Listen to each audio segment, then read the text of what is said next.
So George Steiner mentions a very important point here in this book. That is the book after the Babel, which was published in 1975. In this very book, George Steiner mentions that to understand is to decipher, and that translation is essentially a process of interpreting meaning, not just words. So I think you have to put your focus on this very point, interpreting meanings.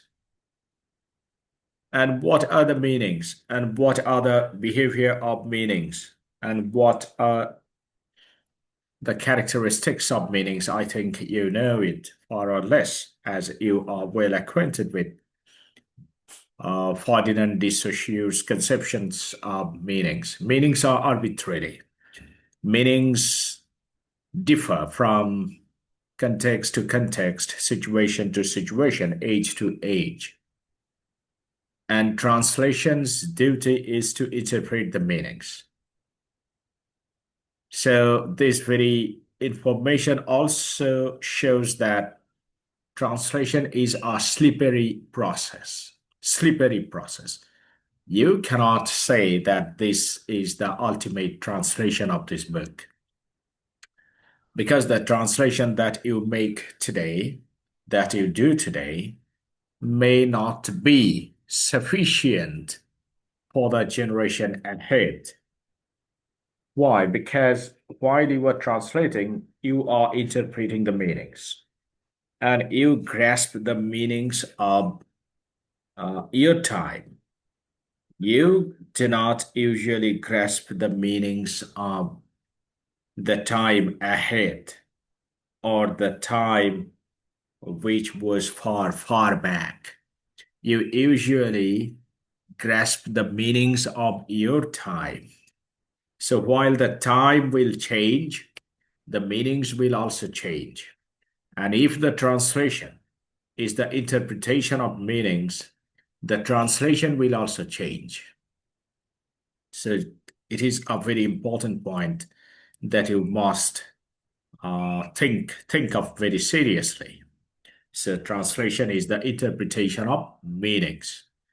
John Dryden has said that translation is a transformation of sense from one sense to another that we usually find in paraphrase.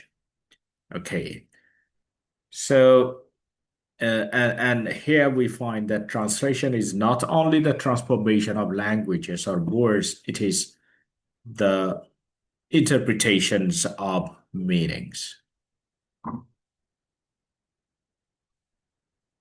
Now, despite acknowledging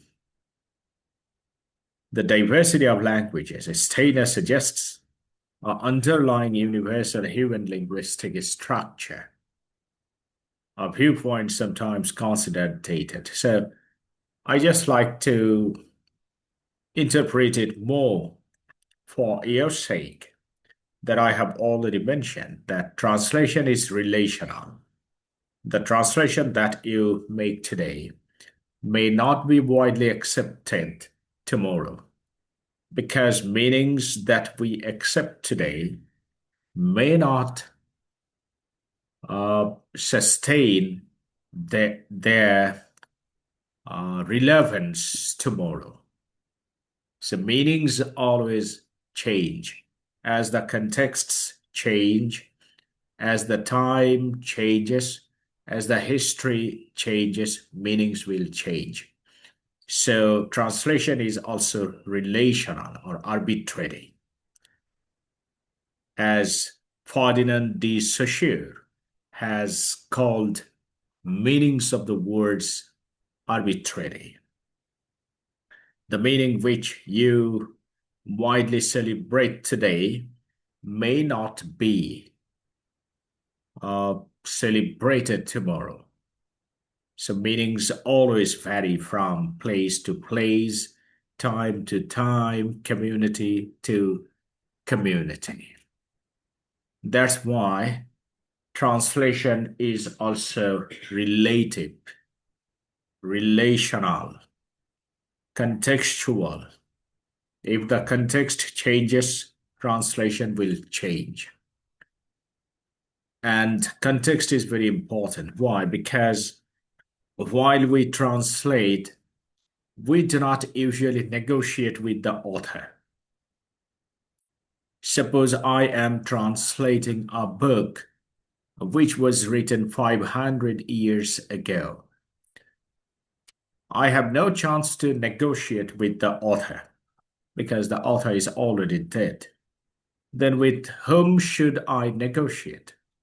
I should negotiate with the time in which he lived and the time in which I live. So these two different times must negotiate between each other. And this negotiation always varies. It is never absolute. It is never constant. It is highly variable. As the negotiation is variable, translation is also relational or variable. Okay. So I think Jubaida has got a question. You have raised your hand. Sir, I had a question that some writers who write something beyond about their period, what about them? Then whom we should negotiate with? Uh, may I hear your question again? There are some writers wrote something beyond from their period. Just like if we think about the second coming, he talks about something supernatural who will come to rescue the period, rescue the people. So, sir, some writers are there who write something beyond from their period, beyond something relatable or traditional. What about then? Then, whom we should negotiate with? Okay. So first of all, I just like to let you know that W.B. Yeats does not say anything about supernatural that will come back and rescue the humanity. No, this is not the point that you will find in the second coming by W.B. Yeats. He has just apprehended uh, a great apocalypse of humanity. Apocalypse. You know that the First World War was an apocalypse which was happening during the time in which he was composing that very poem, The Second Coming. It was composed most probably in 1917 or 1918. And at that time, First World War was going on. And the Second World War was also heading towards mankind at that time. So he apprehended that another apocalypse was waiting for humanity. So human beings were heading towards another apocalypse. That was his apprehension. Okay. And he saw a huge monstrous beast which was heading towards Bethlehem, the birthplace of Jesus Christ. So what does it mean? It means that Bethlehem, which is a very holy city for both Muslims and the Christians, may also be affected, may also be destroyed, may also be profaned by apocalyptic activities that we find today. Recently, in the last year, we found how Israelis destroyed the holy city, even Bethlehem, Jerusalem, or just think of the fate of the Palestinians, how they faced doomsday-like situations last year. So all these have been emanated from the prophetic soul of a poet. So we usually negotiate with the context. With the context. Okay, for example, you were translating Shakespeare's Macbeth. So just think of the time of Shakespeare and think of the time of you. That is the time in which you were living. So these two times must negotiate with each other and create a an object that will suit your target readers. So target readers are very important. You know what your target readers want. Shakespeare did not know it. Shakespeare, 500 years ago, did not know that our present day target readers would read PDF, Kindle books, they would use AI or ChatGPT, GPT-4. He did not know it. You know it. So you know your context and you know the context of Shakespeare. Now these two knowledges should negotiate with each other and create a new text suitable for the target readers. And this negotiation will also change after 10 years. After 10 years, your next generation will not use the technology that you are using now. So they will also translate the same text in a different way. And after 50 years, the same text will be translated in a different way. Why? Because the context after 50 years will change and it will negotiate with the context of Shakespeare or the context of Macbeth of Shakespeare's time. And that's why the translation that you will find after 50 years must be different from today's translation. So this is the relativity of translation. That is, you can't say that translation or this translation is absolute or this one is the final translation. You can't guarantee. You can't confirm that this one is the final one. So translation has got relativism. But at the same time, translation has got also universalism. Now, what is it? So just think we find a binary oppositions here.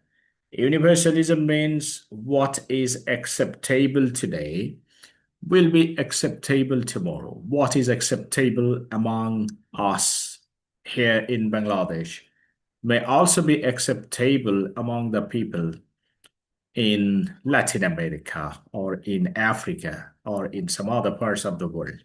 That is called universalism or universality.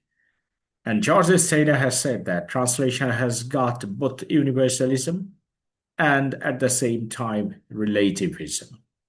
So, what is that universalism? You may question. Universalism usually comes from human feelings. Suppose you lose your near one. So, what will you do? Will you celebrate the loss of your near one? No. You will weep. You will usually mourn. So, the feeling that you feel is also my feeling. If I lose my near one, my dear one, I will also weep. So just think of this very location of human emotion.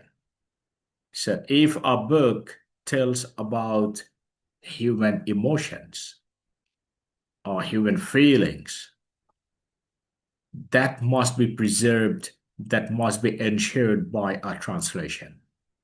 A translation must not lose human feelings. That is universalism. That must be ensured by a good translation. Otherwise, a translation will not be widely acceptable.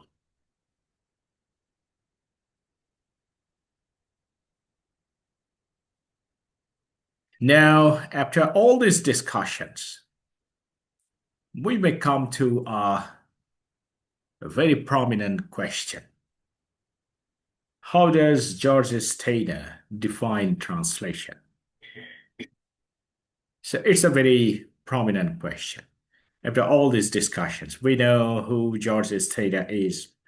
We know what George Steiner wrote in 1975.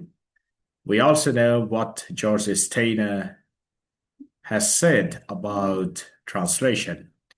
Now, if we summarize all our discussions, then we come to a question. We encounter a very prominent question. So, what's that question? How does George Steiner define translation? He defines translation as an exact art comprising four steps: trust, aggression, incorporation, and resolution. And not only that, he has also viewed all human communication as translation. So I think it's a new information that may surprise you. All kinds of communication. Suppose you are communicating with me. For example, Jubaida questions me. I answers to her question. So Steiner says it is also a kind of translation. So how? At first, you feel the necessity of questioning me, and then you speak. So you translate your urge to question me into your verbal expression. So this is translation. And on my part, at first, I organize some ideas in my mind, and then I deliver all those ideas into verbal expression. That is also translation. So, whatever we speak, whatever we communicate with each other, or whatever message we convey to our listeners, or whatever message we share with our listeners, all these kinds of communications are translation. And George Steiner has said that translation is a process which is constituted by four steps. Number one, trust. This is the first step of translation. Number two, aggression. Number three, incorporation. And number four, restitution.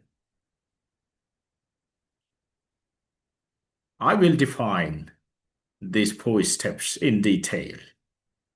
Okay.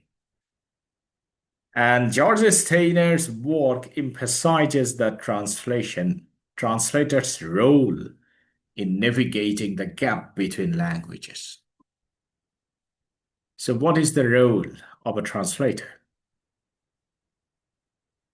Suppose you speak English and the other people speak Bengali. So, there is a gap between these two languages. A translator usually stands in between. A translator usually stands in between, and then he brings about a negotiation between these two parties. That is the role of a translator. Now let me define these four steps of translation. Number one, trust. What is trust? The translator takes an initial, treacherous step of trusting that the source text has a coherent meaning worth importing. So at first you have to believe that the source text should have a coherent meaning. Coherent means relevant meaning. The translator takes an initial, treacherous step of trusting. Treacherous step of trusting. Suppose you trust that this very text is right. You read a book, you find a meaning, and you believe that, okay, this is its meaning. This kind of attitude towards a text that you are going to translate is usually called trust. And this belief is called treacherous. Why? Because that you believe may not be true. You have every possibility not to be true. But you suppose that the meaning that I discover after reading this text, or after giving a perusal to this book, the meaning that I derive may be true. So you believe it. That is called trust.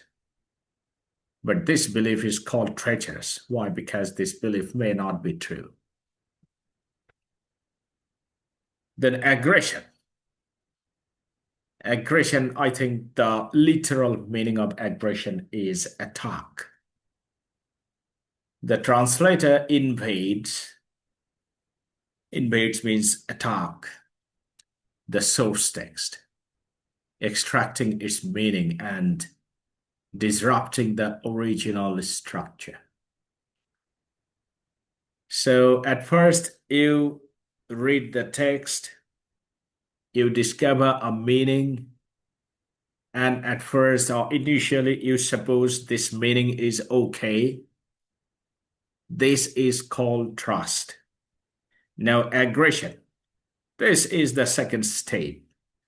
You start translating the text, and while you are in this very process, you are just destroying or disturbing the order of the meanings.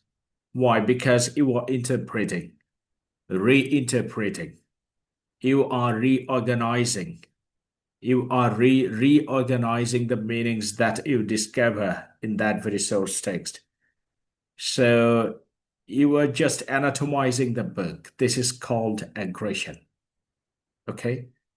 That is, you at first deconstruct the book and then reconstruct the book.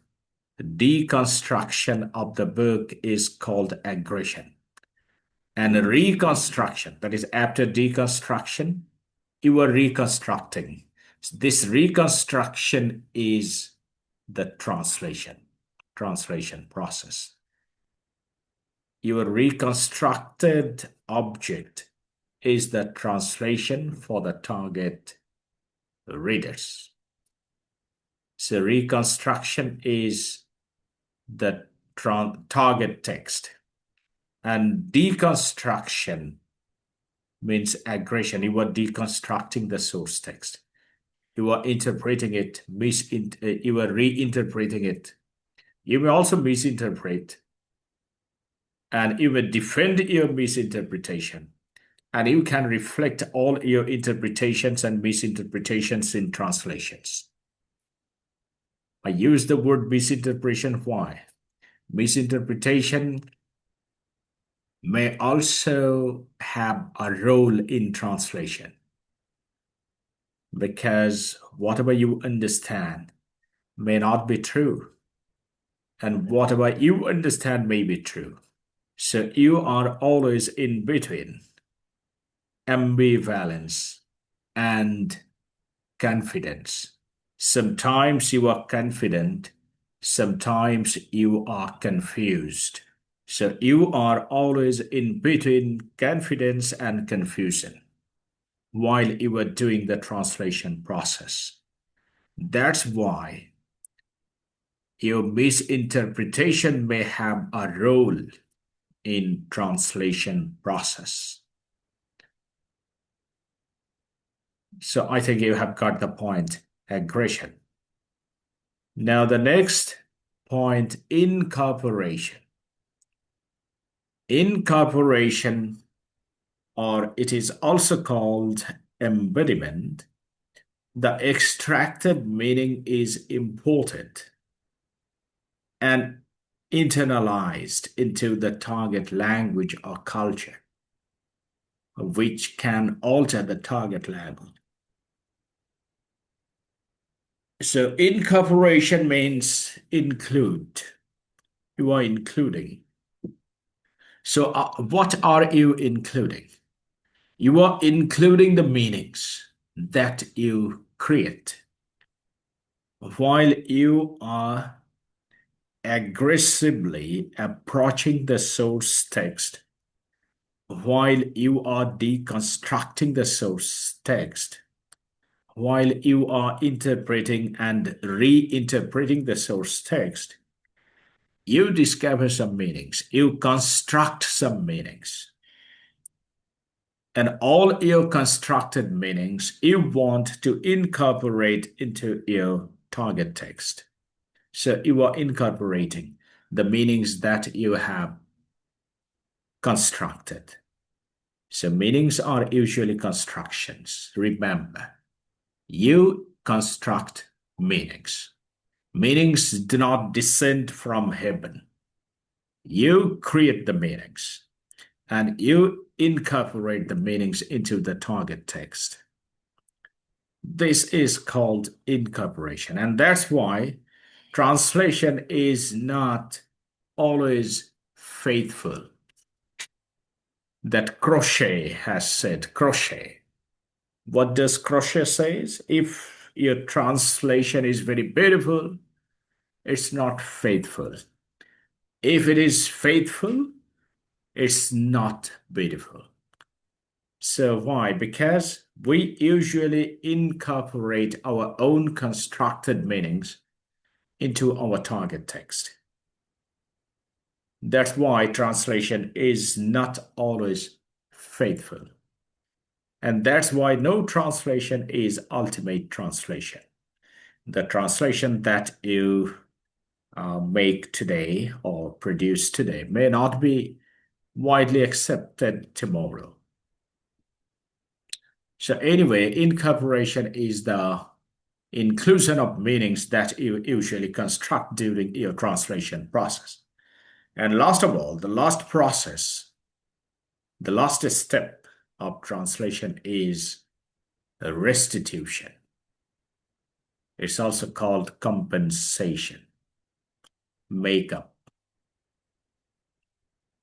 The translator restores balance to the original text, acknowledging what was lost or altered and justifying the theft of meaning. As you have already heard, that while you are constructing the new meanings, your meanings may not align with the author's meanings. That is, the author means the author of the source text. Suppose you are translating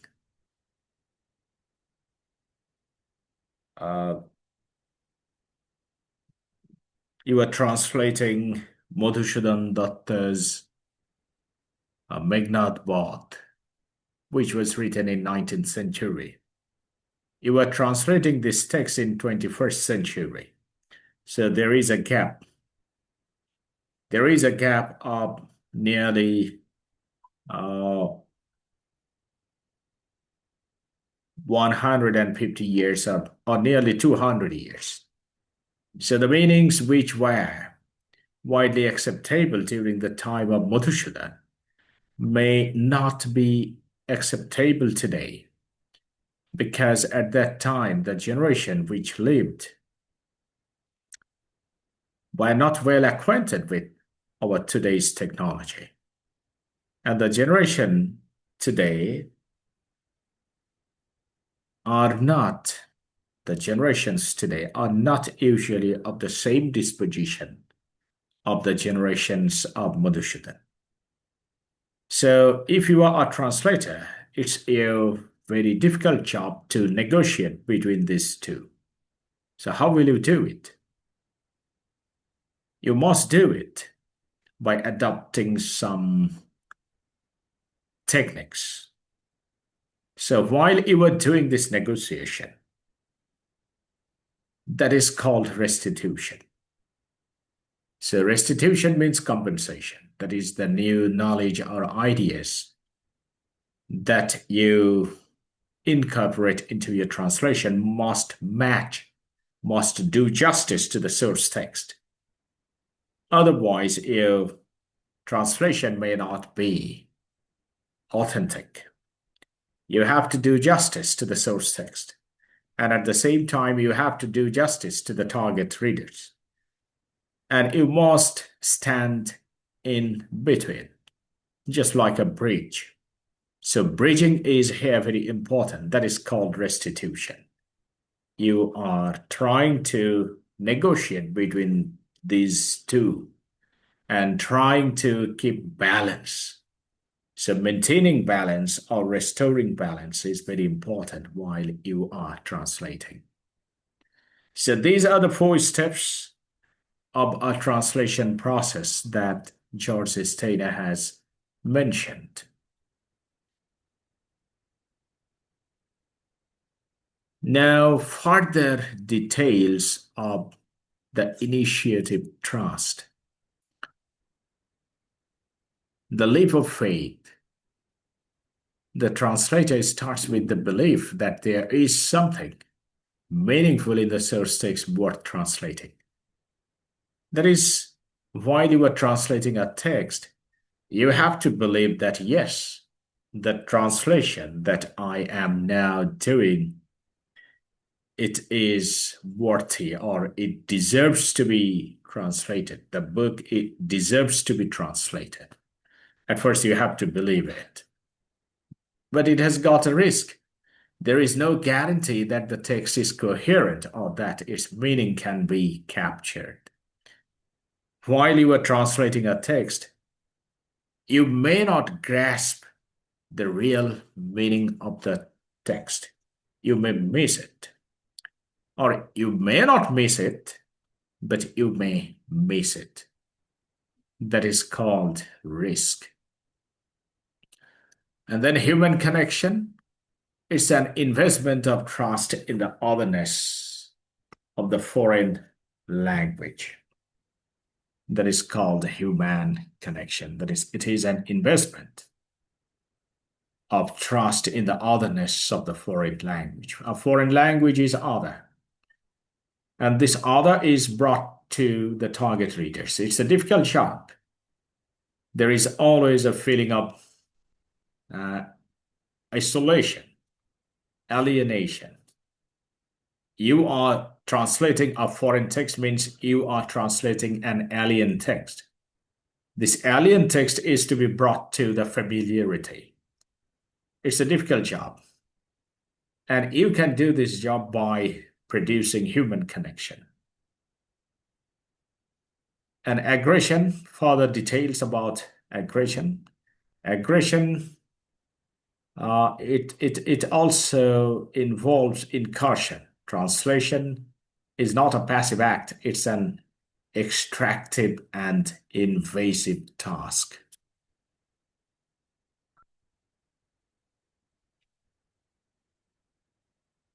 And the translator, while approaching a text, he may enter the source text to seize the meaning.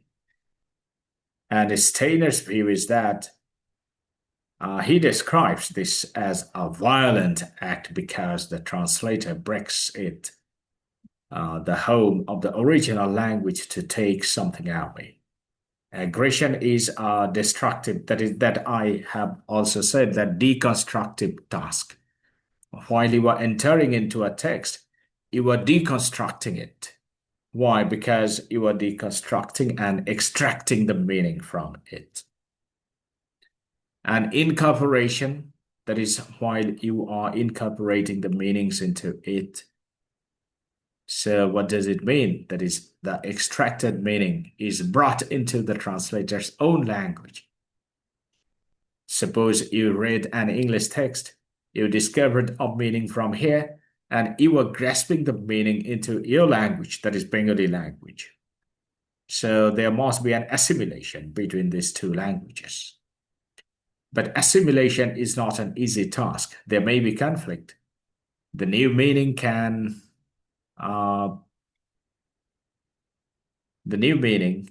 enrich the target culture, the new meanings, or it may overwhelm the target culture. And in restitution, that is the goal of translation process. The goal, because the translator invaded and robbed the source text. That is, they must now pay back the debt.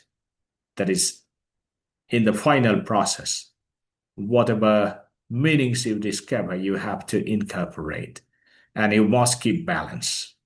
You must not distort the source text, and you must not produce a new one which is not authentic. So it's a very difficult job, but you must do this.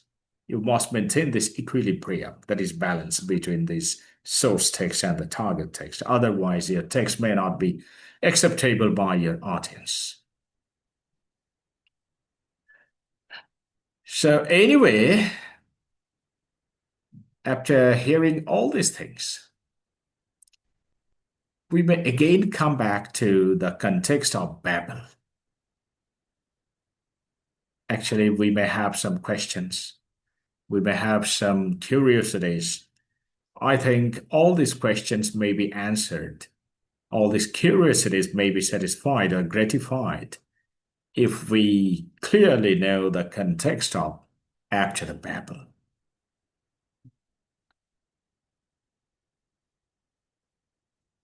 In the Old Testament of the Bible, especially in the chapter which is about the genesis of humanity, there is a mythological tower, the Tower of Babel. Okay. And he argues that is, Steiner argues that the plurality of languages is not a curse, but a wealth of different ways to perceive reality. That I told you at the very inception of my lecture today, that God has created different communities with different languages. So diversities of language are not a curse. Diversities are a strength that George Steiner has mentioned in this book. And he believes that translation is the only way to prevent silence between cultures. Silence means, I think you know, logic, rhetoric, silence from Gayatri Chakraborty's Spivak. So what is silence? Suppose you speak a language. I speak another language. There is a gap between these two languages. This is silence. And if we can understand this gap, or if we can merge this gap, if we can bring these two languages together, if we can bridge this gap, then we will be comprehensible to each other. And a translator's job is to bridge this silence. That is, gaps between cultures, gaps between two different intellectual comprehensibilities. So we are towards the end of our today's lecture. After all these discussions, after all we know about George Steiner, we have a question. Is George Steiner totally right? Is there any drawback in his translation theory? Actually, Steiner's work has faced criticism for being vague, lacking scientific rigor, and containing an implicit gender bias, with some viewing his aggression metaphor as masculine. Not only that, Steiner's theory moves translation studies away from pure linguistics to philosophy, literature, and anthropology. So these are the blames that have been brought against him. That is, Steiner's translation theory is vague. It is not very distinct or clear. And Steiner's translation process is more philosophical than scientific, because the way in which he has suggested to bring about balance between two different languages is more philosophical than science or scientific. And he is more hermeneutical than linguistic. And not only that, you know that Bible is a gender bias text. It is too much masculine. Just think of the book of Genesis. It's also gender biased chapter. And if this book of Genesis is used as an apparatus in the translation process, then the translation may have chances to be gender biased or even aggression. The second step of translation, that is, you have to approach a text, you have to deconstruct it, interpret it, reinterpret it, reinterpret it, and discover the meaning. So that way, a translator aggressively approaches the source text is also masculine. It's a metaphor as masculine. So the translation process that he suggested is a gender biased process. It's a complaint by many critics. You may agree with them or may not agree with them, but it is many people's blame against George Steiner. And ultimately, we come to know that George Steiner's translation theory is more philosophical, more literary, more anthropological than linguistic. So this is all about our today's discussion. Now I like to invite your questions. If you have any questions, please, you may ask me the questions.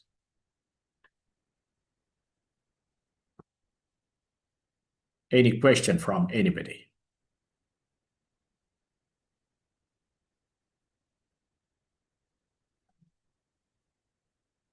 No question?